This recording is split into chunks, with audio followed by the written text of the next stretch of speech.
அஸ்ஸலாமு அலைக்கும் ரஹ்மத்துல்லாஹி வபரகாத்துஹு. நபிகள் நாயகம் வரலாற்று தொடரை பார்க்கலாம். நபிகள் நாயகம் ஸல்லல்லாஹு அலைஹி வஸல்லம் அவர்களுக்கு ஆடு ஒன்று அன்பளிப்பாக வழங்கப்பட்டது. அப்போது உணவுகள் குறைவாக இருந்த காலம். தமது குடும்பத்தாரிடம் இந்த ஆட்டை சமையுங்கள் என்று கூறினார்கள்.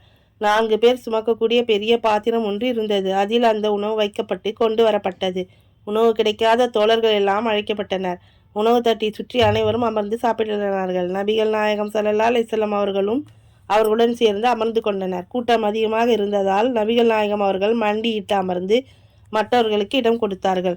அப்போது கிராமவாசி ஒருவர், என்ன இப்படி உட்கார்ந்திருக்கிறீர்கள் என்று கேட்டார். அதற்கு நபிகள் நாயகம் அவர்கள், அல்லாஹ் என்னை அடக்குமுறை செய்பவனாகவும் மமதை பிடித்தவனாகவும் ஆக்கவில்லை, பெருந்தன்மை மிக்க அடியானாகவே ஆக்கியுள்ளான் என்று விடையளித்தார்கள். நூல் அபுதாவுது 3773, பைகி 14430.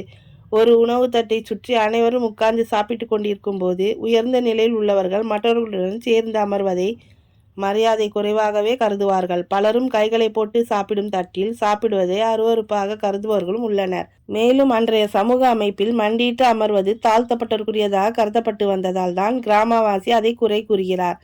தாம் ஒரு ஆட்சியாளர் என்றோ மதத்தின் தலைவர் என்றோ வீட்டின் உரிமையாளர் என்றோ நபிகள் நாயகம் அவர்கள் நினைக்கவில்லை.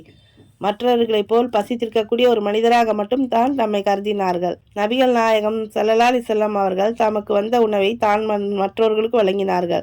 எனவே வீட்டில் தமக்கென எதிர்த்தும் வைத்துக்கொண்டு தனியாக சாப்பிட்டிருக்க முடியும். ஆனால் நபிகள் நாயகம் ஸல்லல்லாஹு அலைஹி வஸல்லம் அவர்கள் எந்த விதமான கௌரவம் பார்க்கவில்லை.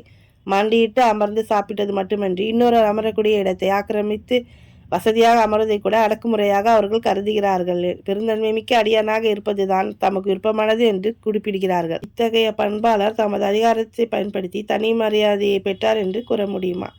இன்ஷா அல்லாஹ் இதன் தொடர்ச்சியை அடுத்த தொடரில் பார்க்கலாம். ஜஸாக்கல்லாஹ் கைர்.